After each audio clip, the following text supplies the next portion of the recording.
नमस्कार, आप सभी का स्वागत करता हूँ मेरे चैनल पे जिसका नाम है स्थिरता में आवाज़। और मैं वो हूँ जो मैं हूँ। इसका मतलब मैं कॉन्शियसनेस हूँ, जिसको हिंदी में चेतना भी बोलते हैं। मैं एक internationally certified life coach, inner transformation coach और एक कॉन्शियस क्रिएशन कोच हूँ। मैं गए 10 सालों से लोगों को कोच कर रहा हूँ। वैसे पेशे से मैं एक ब्रांड कंसल्टेंट हूँ और मैं कॉरपोरेट वर्ल्ड के साथ काफ़ी करीबी से काम करता हूँ। तो ये था मेरे बारे में। मेरा हिंदी उतना खास नहीं है, इतना शुद्ध भी नहीं है। मैं थोड़ा रफ लैंग्वेज ही बात करता हूँ। मैं इंग्लिश में ज़्यादा कंफर्टेबल हूँ। तो आज ये जो बनाया है मैंने पॉडकास्ट, तो मैंने गूगल से मदद लेके इंग्लिश वर्ड हिंदी में ट्रांसलेट करने की कोशिश की है। उम्मीद है आप सबको पसंद आएगा वो। ठीक है, तो आगे बढ़ते हैं। जो मैं आज आप लोगों के साथ शेयर करने वाला हूँ, ये कोई रिसाइकल्ड नॉलेज नहीं है। ये मैंने खुद अपने लाइफ में एक्सपीरियंस किया है और मैं वही बताने जा रहा हूँ। तो आज जानिए मैंने अपनी लाइफ की रियलिटी कैसे चेंज की। चलो एक मज़ेदार और इंटरेस्टिंग टॉपिक पे आते हैं दोस्तों। मेरे विचार और मेरे विश्वास ही मेरा रियलिटी क्रिएट करता है। क्या वाकई में ऐसा होता है? मेरा मतलब ये है कि आज जिंदगी में जो हम अच्छाई या बुराई फेस कर रहे हैं, वो सब कभी ना कभी हमने अपने मन में क्रिएट किया था। पर कैसे क्रिएट हुआ ये? देखिए, हमारे ज़िंदगी में बचपन से हम बहुत कुछ हमारे परिवार से, सोसाइटी से, दोस्तों से, रिश्तेदारों से सीखते हैं।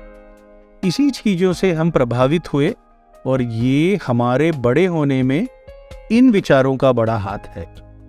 हमारे कुछ विचार ऐसे बन गए हैं जैसे पैसे कमाना बड़ा मुश्किल है, ये सरकार बड़ी निकम्मी है, हमारा करंट सिस्टम बहुत बेकार है, भगवान सिर्फ बुरे लोगों का साथ देता है, क्यों सिर्फ अच्छे लोग को कष्ट सहना पड़ता है, मेडिकल कॉलेज में सीट मिलना यार बहुत मुश्किल है, वगैरह वगैरह। बचपन से हम लोग ये सुनते आए हैं और यही विचार हम हमारे जिंदगी में लेके चलते हैं। तो एक पर्टिकुलर विचार को मुश्किल या नामुमकिन किसने ठहराया? हमने ना। तो इसका जिम्मेदार कौन है? क्या हम इसका दोष हमारे पेरेंट्स, टीचर्स, सोसाइटी, दोस्त, रिश्तेदार को दे सकते हैं? नहीं भाई, बिल्कुल नहीं। तो किसे दोष दें? किसी को मत देना, किसी को मत दें। देखिए, एक समय ऐसा था जब सोशल मीडिया नहीं था, तब कल्चर बिल्कुल अलग था। इन चीज़ों के अवेयरनेस है ना, कुछ 20-30 साल पहले बहुत कम था। तो हमने जो सीखा वो अपने बड़ों से सीखा और उन्होंने अपने बड़ों से सीखा, और हमने जो सीखा वो हमने हमारे युवा पीढ़ी को पास ऑन किया। तो ये सिलसिला ऐसा ही चलता रहा। तो ये कल्चर आज भी मौजूद है। तो अब समझ में आ रहा है कि इसकी जड़ें कहाँ से है। तो क्या आप में इंफीरियरिटी कॉम्प्लेक्स या लो सेल्फ कॉन्फिडेंस है? क्या आपको लगता है कि दुनिया एक रेस है, अगर तुम फिट नहीं रहे तो सर्वाइव नहीं कर पाओगे? तो हमने जो ऐसे नेगेटिव थॉट सीखे उसे अब अनलर्न करना पड़ेगा। मतलब उसे भूलकर पॉजिटिव थॉट्स डालने होंगे। मानो कि आपने अपने अंदर में अपना रीसेट बटन दबा लिया, जैसे हम मोबाइल को रीसेट करते हैं ना, वैसे। तो दोस्तों, कैसे करते हैं इसको? तो अगर आपको कोई नेगेटिव थॉट्स आए तो आपको पहले उस थॉट को शक की निगाह से देखना है। नेगेटिव थॉट को ज़्यादा भाव मत देना।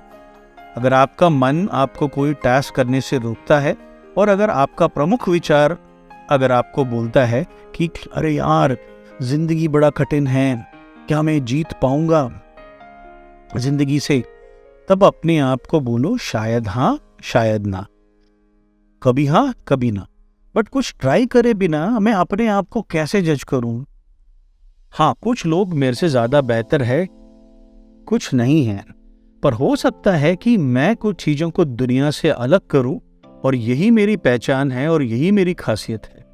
किसे पता? अब आप ये देखो, कभी नहीं जज कर सकते हो कि और लोग तुम्हें कैसे जज करते हैं। है ना।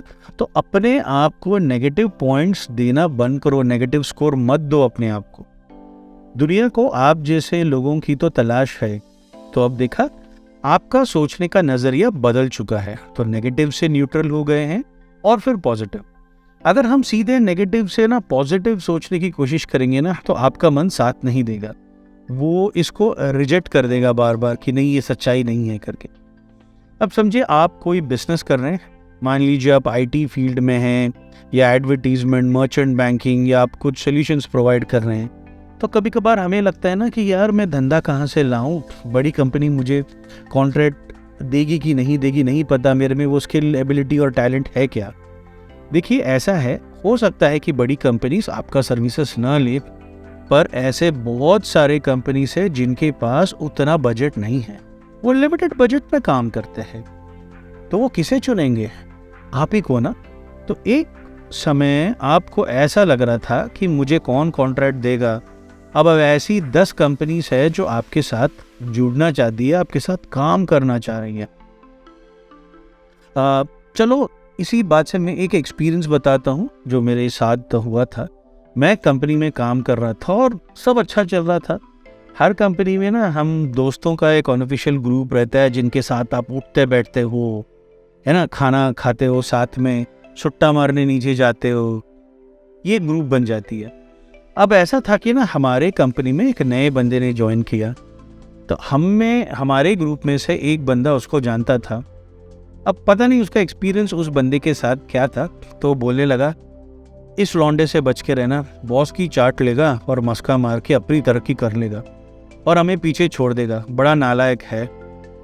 तो हमने सब उसका विश्वास किया और हमारा नेगेटिव थॉट से उसको वाकई में विलन बना दिया। कुछ महीनों के बाद वो विलन ही निकला। तो उसे विलन बनाया किसने? हम सबके विचार ने ना, पर ये विचार और किसी का था। हमने क्यों उस विचार को अपना विचार बना लिया? हमने उस बंदे को जानने तक की कोशिश नहीं की, बस टेकन फॉर ग्रांटेड ले लिया कि ये तो हरामी निकलेगा, और निकला वो। भाई मेरी बात मान लो, ये हर टाइम कॉर्पोरेट वर्ल्ड में होता है। हमारी इनसिक्योरिटीज हमसे ज़्यादा बात करती है, हमसे ज़्यादा हमारे एक्शंस में बात करती है। मुझे पूछ लो, मैं इतने सालों से कॉर्पोरेट में काम कर रहा हूँ, ठीक है, पर उस समय क्या था कि मुझे इस बातों का अंदाज़ा नहीं था कि मेरे ही विचार मेरे को अपनी रियलिटी दिखा देगी, ठीक है। बट एक और किस्सा था, बहुत सालों बाद ऐसे ही सेम सिचुएशन आया। इस टाइम एक बंदी ने ज्वाइन की और वो दिखने में अच्छी थी और वो मेरे डिपार्टमेंट की थी नहीं। अब मेरे बॉस ने क्या कर दिया, उसको बुला लिया एक मीटिंग में और पूछा कि यार कैंपेन्स कैसे करना चाहते हैं, बताओ, आइडियाज़ बताओ। अब जैसे ही मेरे बॉस ने उससे पूछा, मेरी इनसिक्योरिटी बढ़ गई। मैं फिर सोचने लगा कि यार ये बंदी तो मेरे से आगे निकल जाएगी, बॉस इसी की सुनेगा, मेरी इंपॉर्टेंस कम हो जाएगी। बट इस टाइम मुझे पता था कि अगर मैं उस लड़की के बारे में कुछ गलत सोचूंगा तो गलत ही करेगी वो। तो मैंने अपना थॉट्स बदला, मैंने ऐसे विचार डाले कि वो मुझे बहुत रिस्पेक्ट करती है और मेरा सलाह ज़रूर लेती है, और वैसे ही हुआ। वो तो उल्टा बॉस को बोलने लगी कि यार मैं अपना व्यूज़ देती हूँ, पर बेहतर रहेगा कि आप इनसे पूछ लो, मतलब मुझे, और इनकी सलाह ले लो। तो देखा, मुझे इनसिक्योर फील होने की कोई ज़रूरत नहीं थी, वो तो सिर्फ सजेशन दे रही थी। तो मैंने अपना रियलिटी खुद के फेवर में ऐसे क्रिएट किया, ये मैं आपको बताना चाहता हूँ। तो मेरी यार आप सबसे गुजारिश है कि आपका ये लिमिटिंग बिलीफ से बाहर निकलो और अपने विचार को चेंज करो। पर यहाँ पे एक चेतावनी ज़रूर देना चाहता हूँ, कभी कभी ऐसा भी होता है कि हमें वो चीज़ें भी मिलती है जो हमारे विचार ने कभी क्रिएट नहीं किया, अच्छा हो या बुरा हो। कुछ एक्सपीरियंसेस ऐसे आ जाते हैं जो हमने कभी क्रिएट नहीं किया। ऐसा क्यों? इसके देखो कई कारण हैं, फिर किसी दिन कोई और वीडियो में बात कर लेते हैं। तो दोस्तों, देखा आपने कि सब कुछ बदलता है जब आप अपने विचार को बदलते हैं, पर ये इतनी आसानी से नहीं होगा। ये चीज़ आपको रोज़ रोज़ रोज़ प्रैक्टिस करनी है। थोड़ा प्रैक्टिस, पर हाँ, आप वहीं पे ज़रूर पहुँचोगे जहाँ आपको पहुँचना है। हर रोज़ प्रैक्टिस करो, क्योंकि ना हमें ना एक पर्टिकुलर थॉट में सोचने की आदत पड़ चुकी है बचपन से। हम निकलना भी नहीं चाहते हैं, चाहते हुए भी। देखो ना, इस दुनिया में ना सबके लिए सब कुछ है, बहुत है, कोई चीज़ की कमी नहीं है। पैसा बोलो, जो बोलो, सबके पास सब है। अपॉर्चुनिटी बोलो, फेम बोलो, सबको सब मिलेगा। पर आपको रेडी होना पड़ेगा ना उस अबंडेंस को पाने के लिए।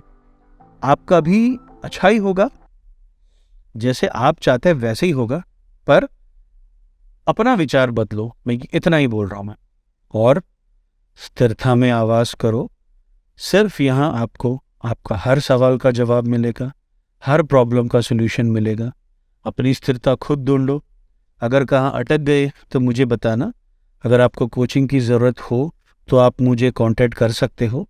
मेरा मेल आईडी डिस्क्रिप्शन और वीडियो दोनों में दिया हुआ है। तो थैंक यू। चलिए मिलते हैं अगले वीडियो में।